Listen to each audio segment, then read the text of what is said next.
The video you are about to watch is me breaking down and giving y'all my thoughts on this week's Monday Night Raw that literally just happened. So I hope you enjoy. Make sure to like and subscribe if you like the video. If you like it, then make sure to hit the like and subscribe because we do these every single show and sometimes throughout the week as well. So please make sure to like and subscribe at the end of the video if you enjoy it. Make sure to watch it all the way through because it really helps. And let me know how you like it. So we started off the show with CM Punk opening the show. We know that we're in Quebec, Canada, but we don't know if the fans are going to cheer for Punk or not. We know the last time we came to Quebec, Canada, the fans loved CM Punk, but that was obviously a while ago. So now we finally get the opportunity to see if the fans will like Punk, and I think it's safe to say they do. But before I do mention what happened in the opener, I want to mention the match that we were supposed to get but could not. And that match is Naomi versus Io Sky for the World Heavyweight Championship, as Naomi is not cleared to be in this match. She's not cleared to participate in the match tonight. So Naomi was out. So instead we replace her with Io Sky versus Roxanne Perez, which is announced later in the night, but I will get into all that whenever the time comes. But I think it's such a bummer. But now what I'm wondering is Stephanie Valkyrie versus Naomi still going to happen? That's something we'll also dive into. So hang tight. Let's get into this whole entire show, and then eventually we'll get there. But Punk comes out, and the whole entire crowd is chanting for Punk. This is probably the loudest point they were all night, until they started chanting for Roman. But then Punk says that he should be a World Heavyweight Championship and that he's not going to stop until he gets that championship. He says that he has a Seth Rollins problem, which he could be referring to John Cena. We know that John Cena said on Friday Night SmackDown that now the whole entire locker room has a John Cena problem. So I kind of felt that was a kind of hint to John Cena. We know we've been kind of beating around the bush of this the whole time. The fans have been wondering, are we going to get to an eventual point where we're going to see Punk and John go at it again? And we've already saw it once, but we're coming up on the last 11 final dates of John Cena. So do we see Cena end up facing Punk versus Brock in a final match? Triple threat, CM Punk versus John Cena versus Brock Lesnar in his final match. I would be down for it. That's kind of mixing his best rivalries together, but I'm not going to assume anything. Then he says that he is possessed to win the title. So now we're seeing him go to that extra height to win this title. He says that he's going to break Seth Rollins' legs, and that's whenever LA Knight interrupts him. So now we're seeing LA Knight and CM Punk kind of get into this altercation where they're stuck in a rock and a hard place because we know last week CM Punk costed LA Knight his match with Seth Rollins for the World Heavyweight Championship. So now we see CM Punk kind of be in an agreement with LA Knight because they both have the same problem. They're both wanting that championship. They're both wanting to take the title off a liar. So now they both have the same problem. So they're kind of thinking they need to team together. But they shake hands. First thing they do. Knight says that Punk deserves a rematch. And that's kind of a sign of respect. Punk says that Knight should be welcome for saving his career. We know right before Punk got involved, Rollins was about to curb stomp LA Knight right into the pavement. So technically he did save his career. Knight says that once he wins the title, Punk can be the first one to challenge. So another sign of respect, but another sign of cockiness as well.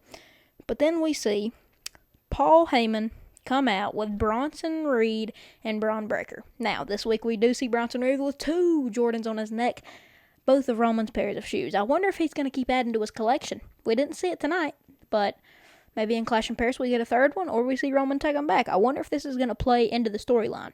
You never know. But Paul comes out. Paul tells LA Knight that if he does a favor with Punk, it will cost you your whole entire career. He said it'll cost you your wise man. It'll cost you your career. He said it'll cost you everything. He said it'll cost you your spot on the roster. It'll cost you your spot in the division.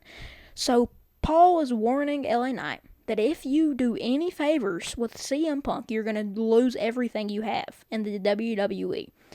But then Paul offers a challenge, which Punk steps up and says yes. And that challenge is Bronson Reed and Braun Breaker versus CM Punk and LA Knight in the main event. Punk obviously says yes because he wants the opportunity to get his hands on Braun and Bronson. And Braun tries to go into the ring, but Bronson holds him back. So now we're seeing Braun kind of be that guy that's going out and trying to do things. Which, I mean, we knew that we were going to see this ever since he joined this actual faction. But we're this far into the show, probably 25 minutes into the show, there's still no Karrion Kross chants. I'm wondering if this is a Canada thing. If Canada's just doesn't really care about Karrion. We know he has love in every single state in the United States. I think it's pretty obvious. But in Canada, it looks like there's a completely different vibe over there, because we got not a single Karrion Kross chant during the whole entire show. So what does that mean? Does that discourage Karrion Kross? Does that give the mind of Triple H and WWE Creative to no return to bring him back? Because honestly, Canada, you failed every single one of us. I hate to say it if you went to the show, and if you live in Canada, I'm sorry, but you failed every single one of us. Y'all were the only hope to say we want Kross and acknowledge that he's gone and bring him back. There was only one sign that said we want Kross, and that's because one of you fans pointed it out in my comment section. So that was very shocking to me, that y'all did not cheer for Karrion Kross, not a single bit. So that's a pretty big shame. But then we saw El Grande Americano follow Dominic Mysterio into the clubhouse, where Finn would pull Dominic to the side and said that the rest of the group clearly does not want El Grande in the locker room, or in the clubhouse. But Dominic says that he's really just using El Grande Americano to win the AAA Mega Championship at Triple Mania. So that's obviously a good thing. I really hope Dominic wins that. I think that should be the best thing possible. But I would not be mad if El Hijo del Vikingo wins, because they're both spectacular. But that gets into the match, AJ Styles and Dragon Lee versus El Grande Americano and Dominic Mysterio. So, we see Dirty Dom chants break out early in the match, and they pretty much last the whole entire match. But then we see AJ and Dragon use great tag team work throughout the entire match. But to win the match, El Grande Americano grabs that steel plate to put it in the top of his mask, but we see AJ hit him with a kick, which makes him drop that plate. Dominic picks it up, puts his mask on, and puts it inside of his mask. Now, El Grande Americano pushes AJ Styles into Dominic, which is on the ropes. He hits him with a headbutt. El Grande Americano rolls up AJ Styles. He gets the win. This match really made no sense. We know there was obviously rumors of Ilya Dragunov and AJ Styles being planned.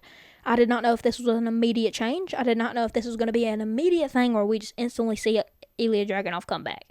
But now we're to the point where Ilya Dragunov has been gone for so long. The fans are starting to not remember him anymore. So do we see him pop up in El Grande Americano suit? I know one of them, we probably could have described one of them El Grande Americano suits. We have 3 now. We could have described one as Ilya Dragunov.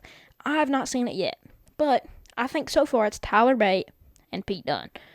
But I don't know. But this match was pretty pointless. The only thing that we're building up to here is to promote El Grande Americano and Dominic Mysterio for the Triple Mania match, the Fatal 4-Way.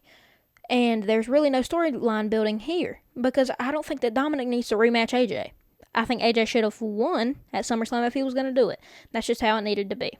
But then next up we saw Sami Zayn versus Rusev. We know that last week how this match is actually formed. We saw Sami Zayn in a backstage interview whenever Rusev and Sheamus kept on brawling, and Rusev hit Sami with a strike. So now we're seeing this match.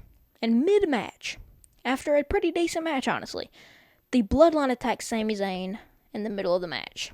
This is getting on my nerves. There's no way we're throwing Sami Zayn, out of all people, a guy that's really evolved his character after being out of this bloodline, and nobody thought that once he was out of this bloodline, everybody thought that that was going to be his whole identity for the rest of his career. And it looks like it is. Looks like we're fully bringing him back, and it looks like this was a last-minute decision. It looks like the WWE said, hey, I don't think we have anything else for Sami to do, so let's let the bloodline attack him. Let's fully let that rivalry happen. But, to be fair, Jacob and Jimmy do need help over on SmackDown, but that does not mean we bring Sami over to SmackDown. So now I think it's pretty obvious we're going to see Jacob and Sami and Jimmy all team up. But we don't know how Jacob's going to react to a guy that's not family to join this type of faction to help defeat the Bloodline. I think Jacob would make an exception to Sami just because they're trying to defeat Solo to that point, but I don't know how he'll react. But either way, it was a pretty decent match between Sami and Rusev before the Bloodline attacked them, but I just don't know where it's going from here. Next up, we see Io Sky versus Roxanne Perez, the filler for Naomi. Obviously, this match was not going to be as good as Naomi versus Io, but it was good enough. Io and Naomi would have been a 5-star match. Io versus Roxanne is supposed to be a 5-star match, but they just don't know how to work together. The match was made on the fly by Adam Pearce, we already know that, and Io Sky flew high during this match. She hit multiple suicide dives and a moonsault that looked absolutely devastating. But in the end, the offense was very back and forth during the match, but in the end, Roxanne rolled up. I hate this. Roxanne Perez rolled up Io Sky to win. I love that we're trying to push Roxanne, right? I love that we're trying to push the narrative that Roxanne's actually going to do something, but she's not.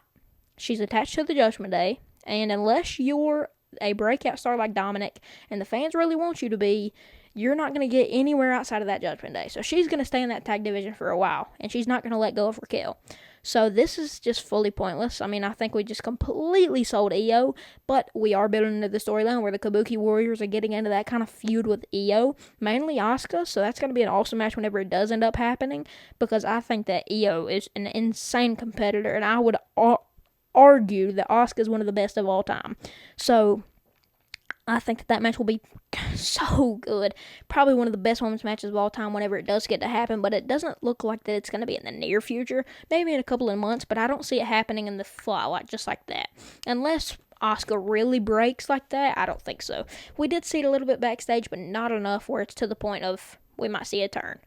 But then we see Becky Lynch versus Maxine Dupree for the Women's Intercontinental Championship. We knew that Maxine had no chance, but it was whether or not that Natalya was going to get involved. Natalya did not get involved. Maxine ended up trying to fight back, but then Becky hit the disarmer to win. After the match, Becky raises her hand high. Natalya gets in her face and goes to check on Maxine whenever Becky attacks Natalya and then gets out of the ring before Tozawa can get to her. Like Tozawa's going to do anything.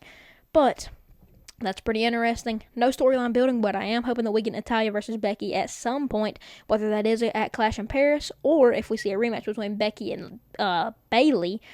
Wouldn't be mad at that, but I just hate it, especially seeing the cinematic we seen after this with Bayley saying that she's lost and lonely. But then Lyra says that Bayley is actually alone, that she's done with her. That Lyra says that fully that Bayley is alone, that she's not teaming with her, she's not being her friend anymore. Then we see Valkyrie say that she was promised a title shot as well, because we know that Valkyrie is supposed to be facing Naomi at Clash in Paris. But then Rhea comes up to Io, and Io tells Rhea to stay out of her issues on Raw. How now she has no match against Naomi, but Adam Pearce did promise a match whenever Naomi's cleared. So we are still seeing that match, so that was really pointless, but it was good to see Rhea on TV. And lastly, in the main event, we saw Braun Breaker and Bronson Reed take on CM Punk and LA Knight. This match I thought was going to be good, but I didn't know how good, But in the end, Braun and Bronson started a brawl off before the bell even rung, and Rollins attacked Punk to cause a DQ. That was the end of the match. But then, as soon as he was attacking, and we saw Jey Uso come out there, a little bit of a delayed come out. But he comes and saves Punk and Knight. But then right as that happens, Adam Pearce comes out and makes it official. We're going to see Seth Rollins defend his World Heavyweight Championship against LA Knight, CM Punk, and Jey Uso in the main event of Clash in Paris. What a match it's going to be. And I'm so glad we're doing a Fatal 4-Way, because I was really hoping it was not just versus Jey or versus Knight or versus Punk mainly.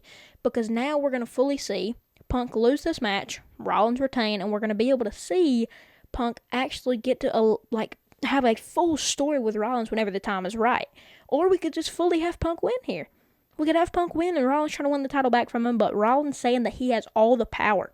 He's going to keep that power until he cannot anymore. So I think that Bronson and Braun, we know that's a no DQ match. Somebody's going to have to come to the aid of those three, and it has to be Roman. That's the only person that's any possible. Maybe we see, I'm not even going to assume Zilla. It's not going to happen. But Roman's the only one that can save Jey, Punk, and Knight from this faction. So, it's just fully unfair. But they brawled after Adam Pearce made it official, and Rollins ended up standing tall to end the show. I don't know how I feel about it, but what I do know, or what I do think, I think that Rollins will retain. As much as I would love Punk to win this and we get a full-blown storyline, it's not going to happen due to what's happening right now in the WWE. So I would love to see Punk win. It's not going to happen, but I'm really excited on and happy about how this Monday Night Raw turned out tonight. If you enjoyed, please like and subscribe. But this was absolutely insane. But if you enjoyed, please like and subscribe like I just said. And make sure, do those things, and it helps out the channel so much. You don't even understand how much it helps. It helps out a lot on the page. So please do that. It really helps out. But without further ado, let me know down in the comments how y'all enjoyed Monday Night Raw, and I will see y'all boys in the next one. Deuces, deuces.